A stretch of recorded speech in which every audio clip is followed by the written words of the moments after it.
का इस पैनल का हिस्सा बनने के लिए। और अब मैं मंच पर सबसे पहले आमंत्रित करना चाहूंगी चौधरी लक्ष्मी नारायण, जो कि गन्ना विकास मंत्री। बहुत स्वागत है सर आपका जी मीडिया पर। साथ ही bureau chief of Uttar Pradesh Pawan Singh, आप भी प्लीज मंच पर आए। सबसे पहले स्वागत करेंगे मंत्री जी का वरिष्ठ सहयोगी अजीत, आप भी प्लीज मंच पर आए। जेपी आप भी प्लीज मंच पर रहें, क्योंकि सबसे पहले स्वागत और उसके बाद चर्चा का पहलू आगे बढ़ाएंगे। जो आपके मन में सवाल है वो सवाल पूछेंगे, उनका जवाब जानने की कोशिश होगी। और साथ ही मथुरा के विकास को लेकर भी हम चर्चा करने वाले हैं। कैबिनेट मंत्री हैं और एक बड़ा चेहरा भी है, वो यूपी की राजनीति को लेकर भी उनसे डिस्कशन करेंगे। और साथ ही यहाँ पर जो उनकी विधानसभा है, किस तरह वहां पर विकास हो रहा है, ये जानने की कोशिश भी यहाँ से इस मंच के जरिए हम करने वाले हैं। तो देखिए, इस वक्त एक खास मेहमान हमारे बीच यहाँ पर मौजूद है। पवन, बहुत शुक्रिया आपका। इस चर्चा के पहलू को आगे बढ़ाएंगे अजीत मेरे सहयोगी, और साथ ही जेपी भी इस चर्चा को आगे बढ़ाएंगे, क्योंकि यूपी सरकार में कैबिनेट मंत्री जिनसे जरूरी है यहाँ के विकास को लेकर भी चर्चा करना, और साथ ही यूपी की राजनीति को लेकर भी। अजीत, जेपी। बहुत बहुत शुक्रिया आकांक्षा। तो हम हर तबके से बात करें, उत्तर प्रदेश की बात हो रही है, ब्रजभूमि से यानी मथुरा से। और हमारे साथ खास मेहमान जुड़ गए हैं, चौधरी लक्ष्मी नारायण जी, जो छाता से विधायक हैं। जनता उन्हें बहुत लाड़ करती है, बार बार चुनकर भेजती है, मंत्री बन रहे हैं लगातार। और अब उन पर है गन्ना विकास मंत्री। करीब 48 लाख किसान है यूपी के अंदर, उन पर जिम्मेदारी है उनकी। साथ ही साथ बहुत सारे सवाल हैं उनके क्षेत्र से जुड़े, उनके विभाग से जुड़े। छाता शुगर मिल कब शुरू होगी, गन्ना का बकाया भुगतान कब मिलेगा, और सबसे बड़ी बात तो यह है कि ब्रजभूमि का विकास किस तेजी के साथ हो रहा है और क्या रोड मैप सरकार तैयार करी है, इस पर भी बात होगी। और पहला सवाल तो यही पूछेंगे कि हनुमान जी की जाति के बारे में क्या अभी कायम है कि वो जाटी थे? जी बोलिए बोलिए। आदरणीय हमारे कई विधायकों ने मुझसे ये सवाल उत्तर प्रदेश विधान परिषद में भी किए थे। हम सब भगवान राम की संतान हैं, हनुमान जी की संतान हैं, भगवान कृष्ण की संतान हैं, इसमें कहीं कोई संदेह तो है नहीं।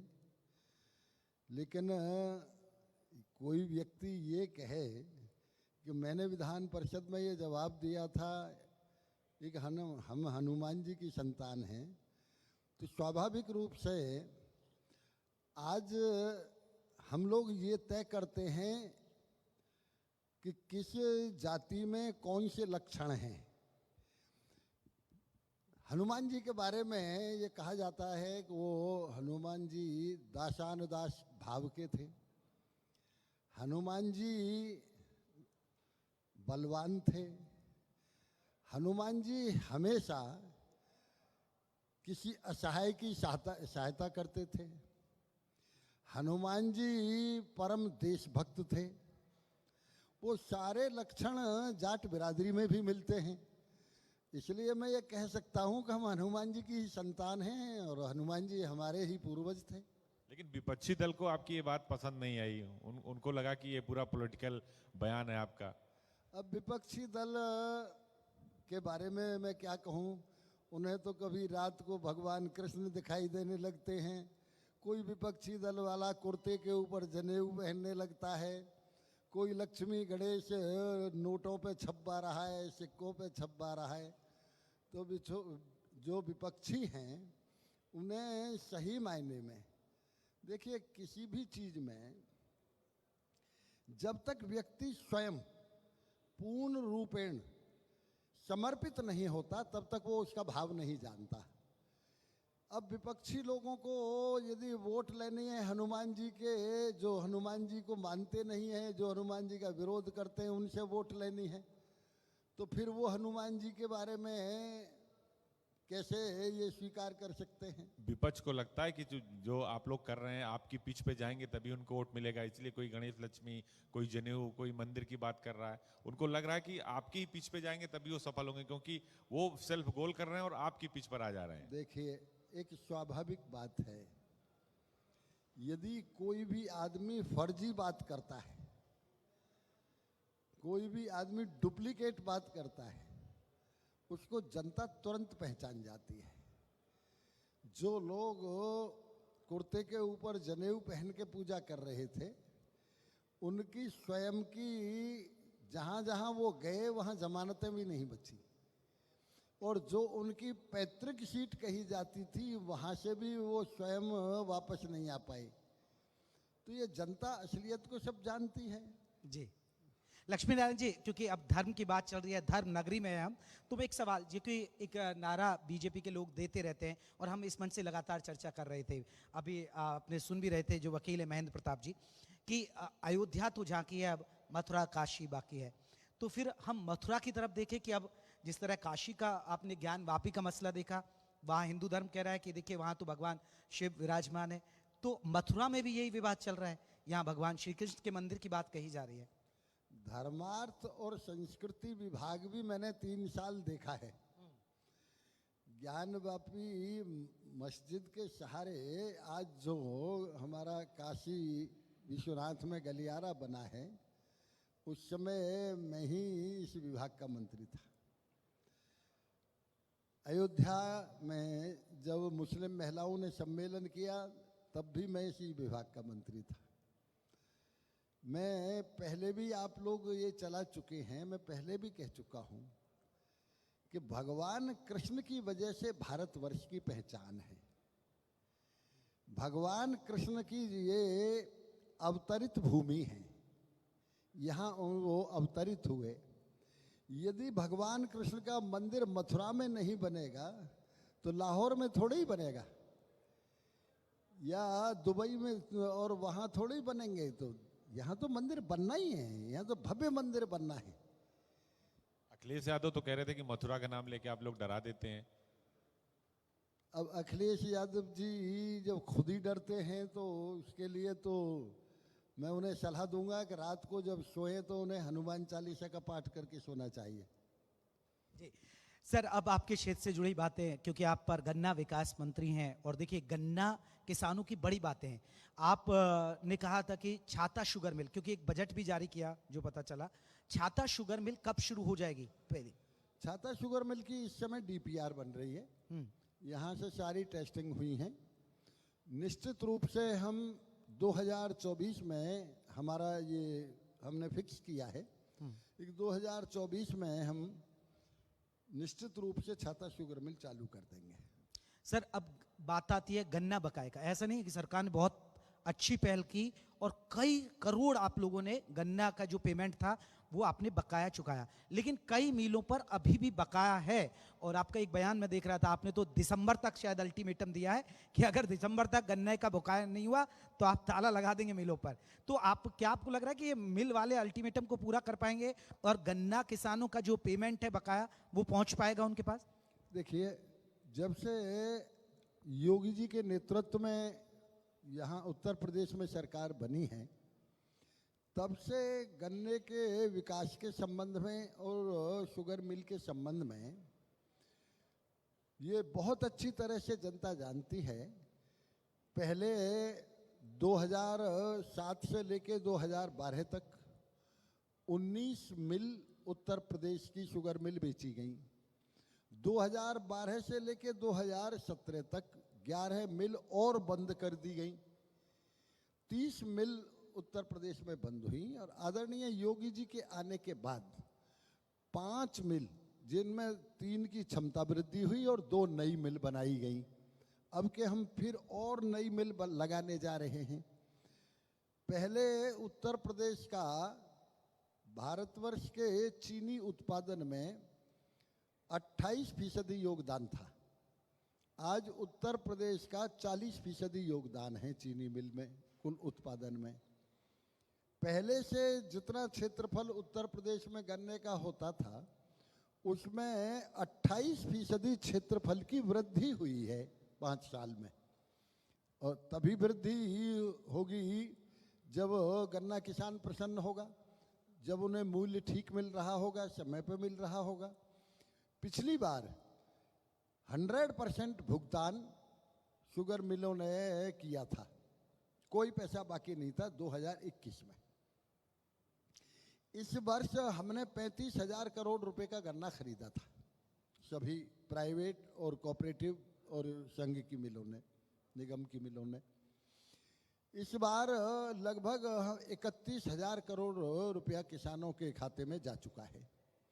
जो बाकी है उनसे हमने एफिडेविट लिए हैं, उनसे बॉन्ड भरवाए हैं कि वो हर कीमत पे 30 दिसंबर से पहले 100% पेमेंट कर देंगे। हमारी 74 मिल ऐसी हैं जिन्होंने 2 महीने पहले 100% पेमेंट कर दिया था। बाकी हमारी 24 मिल ऐसी हैं जिन्होंने 90% से ऊपर पेमेंट कर दिया है।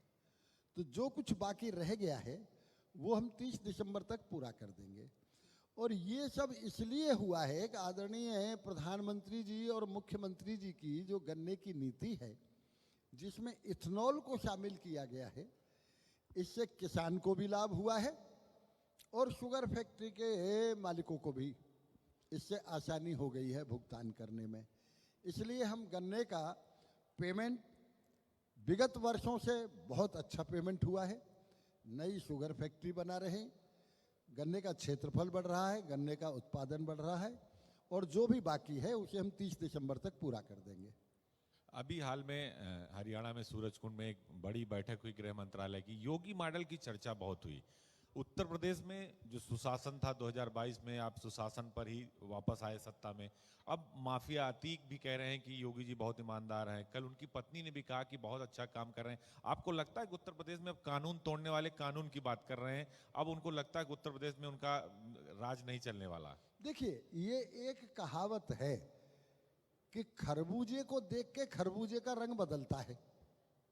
ये एक कहावत है हमारे ब्रज में। स्वाभाविक रूप से एक वातावरण पूरे उत्तर प्रदेश में बना हुआ है लॉ एंड ऑर्डर का। अब हो सकता है हृदय परिवर्तन होते रहते हैं, भाई ये तो जनता है। आपको मालूम है कि फूलन देवी जिसने लाइन लगा के 26 आदमियों का मर्डर किया हो, वो भी यहाँ लोकसभा की मेंबर बन के रही। तो हो सकता है अतीक जी का हृदय परिवर्तन हुआ हो, बहुत अच्छी बात है। क्योंकि गुजरात की जेल में भी होली खेलने की तस्वीरें उनकी आई। नहीं, ये तो बड़े और अच्छी बात है। भाई हम तो ये चाहते हैं कि जो भारत भूमि में पैदा हुआ है उस प्रत्येक व्यक्ति को होली भी खेलनी चाहिए, प्रत्येक व्यक्ति को दीपावली मनानी ही चाहिए। 1 ट्रिलियन इकोनॉमी, $1 ट्रिलियन इकोनॉमी, उसमें आपके विभाग का, यूपी के किसानों का भी बहुत रोल है, अयोध्या, काशी, मथुरा का भी रोल है। तो उसको लेकर किस तरह आप लोग तैयारी कर रहे हैं? क्योंकि पश्चिमी उत्तर प्रदेश की जो सियासत है वो गन्ना किसानों से चलती है। किसानों को लेकर प्रधानमंत्री का, मुख्यमंत्री का अच्छा खासा फोकस है कि सबसे पहला जो फोकस वो किसानों को लेकर है। देखिए, ऐसा है, किसी भी एक चीज से इतना डेवलपमेंट नहीं होता, इतना विकास नहीं हो सकता। आदरणीय योगी जी ने जहां गन्ना किसानों की तरफ हमने 5 साल में 40,000 करोड़ रुपया किसानों के खाते में एमएसपी से गेहूं खरीद कर दिया है। 60,000 करोड़ रुपया हमने धान खरीद का किसानों के खाते में दिया है 5 साल में। और गन्ने का अब इस समय तक हमने 1,80,000 करोड़ रुपया किसानों के खाते में दिया है। तो निश्चित रूप से चूंकि एक कृषि प्रधान देश है और देश में भी उत्तर प्रदेश सर्वोपरि कृषि प्रधान है, तो निश्चित रूप से गन्ने का बहुत बड़ा योगदान 1 ट्रिलियन जीडीपी के उसमें है ही है, उसमें कहीं कोई संदेह नहीं है। लेकिन बहुत सी बातें ऐसी हैं जिनका योगदान है। जैसे आदरणीय योगी जी के नेतृत्व में उत्तर प्रदेश में इतना श्रद्धालु, इतना पर्यटन का विकास हुआ है। हमने लगभग 650 करोड़ रुपए से काशी विश्वनाथ का गलियारा बनाया। हमने इंटरनल सर्वे कराया, एक साल में गलियारा बनने से लाभ क्या हुआ। रिक्शे वाले से लेके, तांगे वाले से लेके, होटल वाले से लेके, दुकानदार से लेके सबकी आमदनी का जब हिसाब लगाया तो एक साल में 1100 करोड़ रुपए की इनकम एक्स्ट्रा हुई है बनारस में। पसमानदा मुसलमानों को लेकर आप लोग बहुत आगे बढ़े। पूरे यूपी में बल्कि देश भर में कई सारे सियासी दल इस बात को लेकर बहुत चिंतित हैं कि बीजेपी अब पसमानदा मुस्लिमों को टारगेट कर रही है, और 1200 वार्ड पूरे उत्तर प्रदेश में जो नगर निकाय चुनाव होने वाले हैं उसमें आपने चिन्हित कर लिया है। क्या बीजेपी अपना पैटर्न बदल रही है 2024 के लिहाज से? देखिए, पैटर्न बदलने की कोई बात नहीं है। भारतीय जनता पार्टी का सबका साथ सबका विकास एक ही नारा है। जहां तक लोकल बॉडीज की बात है, भारतीय जनता पार्टी जिस समय गर्दिश में थी उस समय भी लोकल बॉडीज में भारतीय जनता पार्टी जीतती थी।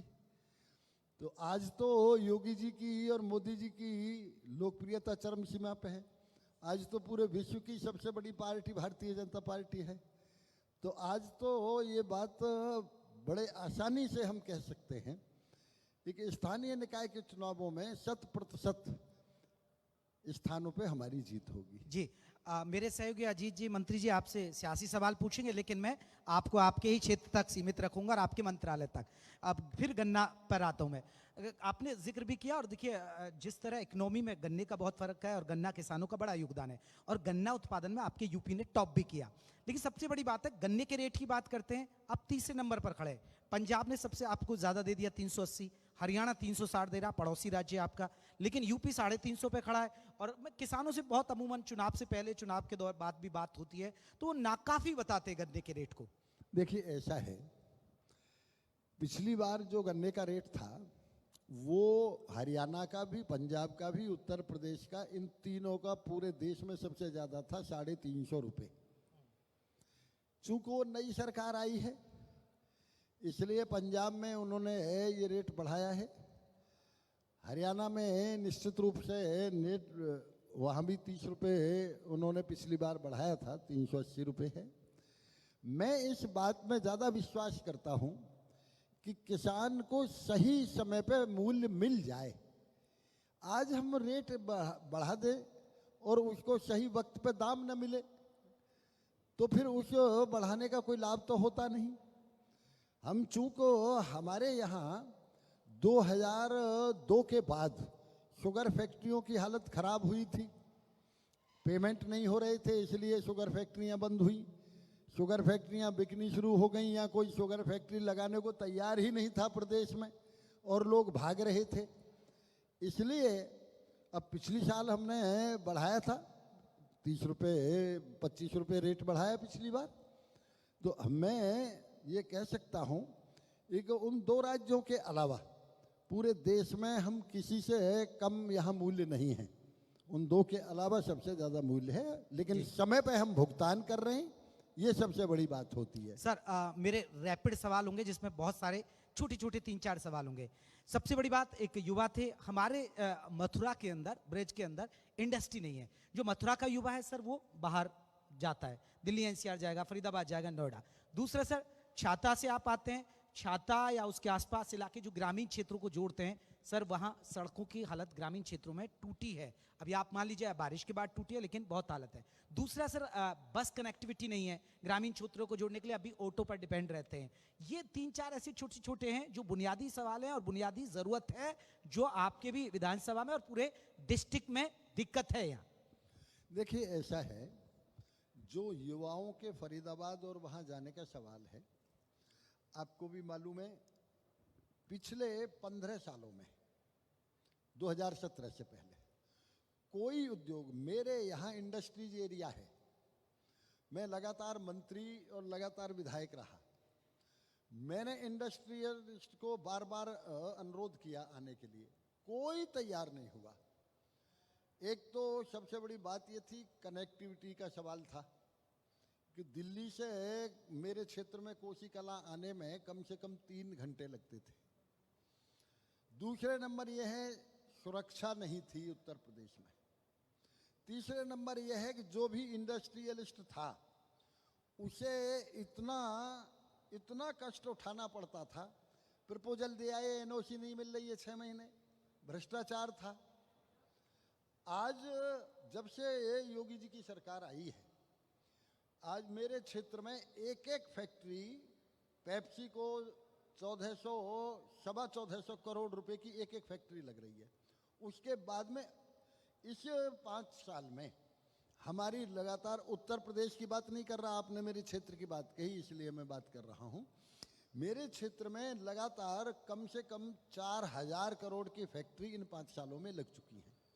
चूंकि पहले जब इतने लंबे समय तक यहाँ कोई इंडस्ट्री आई नहीं तो लोग हमारा नौजवान फरीदाबाद और वहाँ चला गया। आज हजारों नौजवान जो वहाँ काम करता था आज फिर हमारी इन फैक्ट्रियों में आ गया है। और दिन प्रतिदिन हमने जो सड़क बढ़ाई हैं, दिन प्रतिदिन यहाँ नई इंडस्ट्रीज आना शुरू हो गया है। और आज दिल्ली की कनेक्टिविटी कोसी कलां से मैं ठीक 1 घंटे 10 मिनट में एयरपोर्ट पर पहुंच जाता हूं। सारे फ्लाईओवर बन गए, सारी रोडें हैं 4 लेन और 6 लेन हो गई।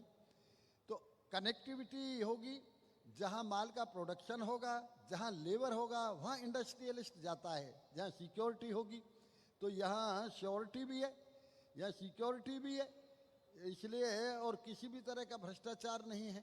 तो अब यहाँ इंडस्ट्रीज बढ़ने लगी हैं।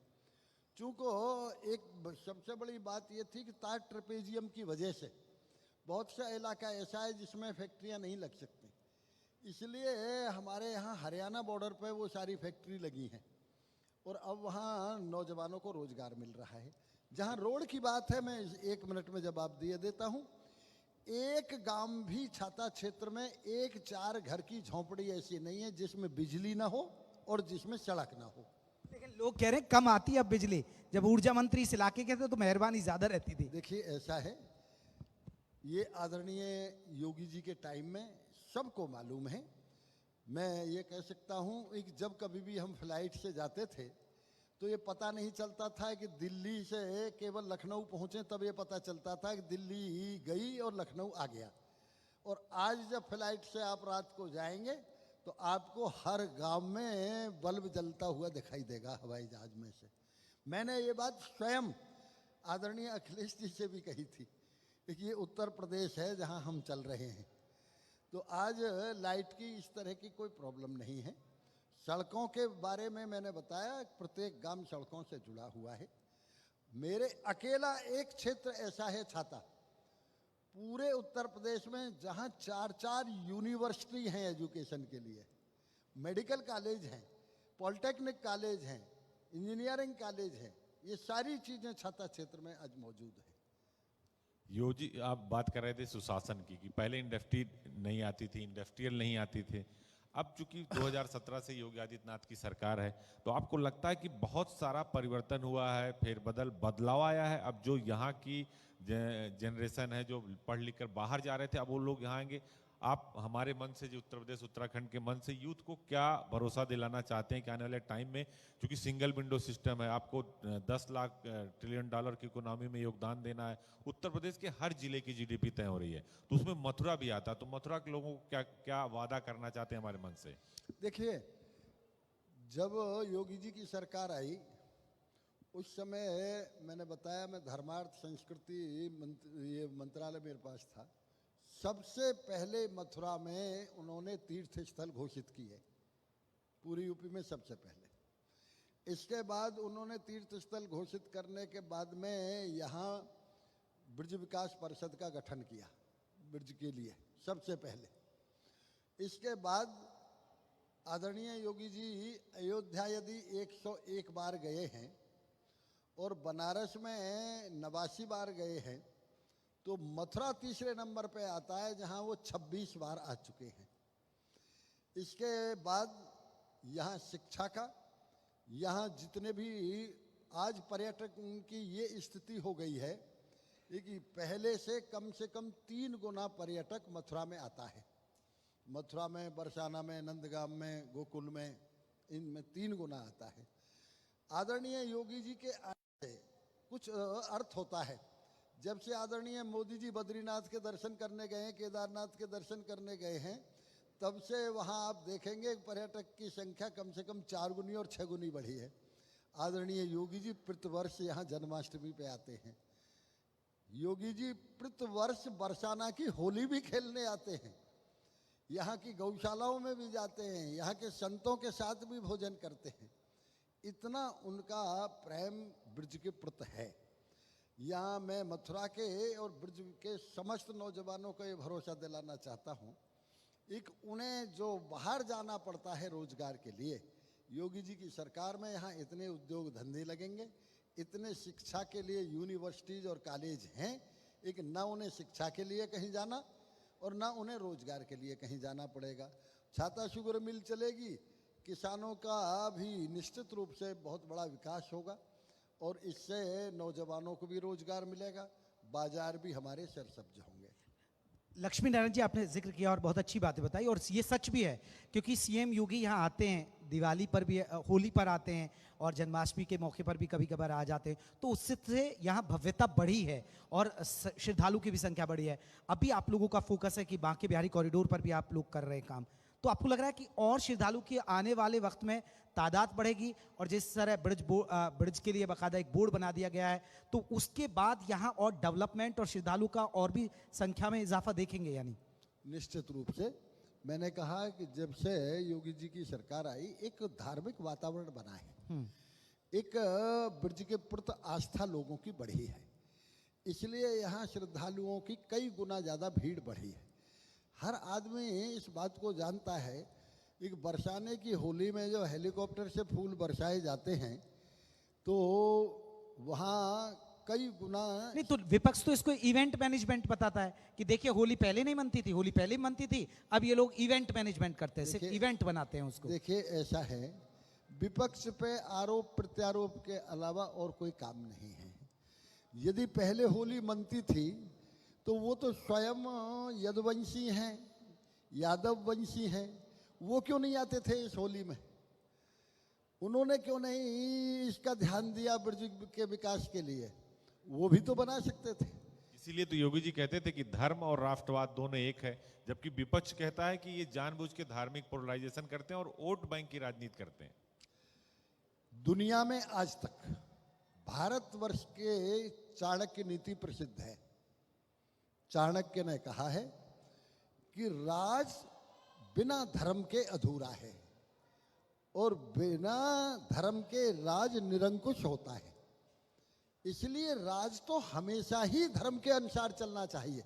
धर्म में राजनीति नहीं होती, धर्म में राजनीति कभी नहीं होनी चाहिए, लेकिन राज हमेशा धर्म के ही उसमें चलना चाहिए। सर, आखिरी पड़ाव पर हैं, अब आपसे हम चर्चा की तरफ। अब मिशन 2024 के नज़दीक आ लिए हैं, क्योंकि अभी निकाय चुनाव में जाएंगे, फिर मिशन 2024।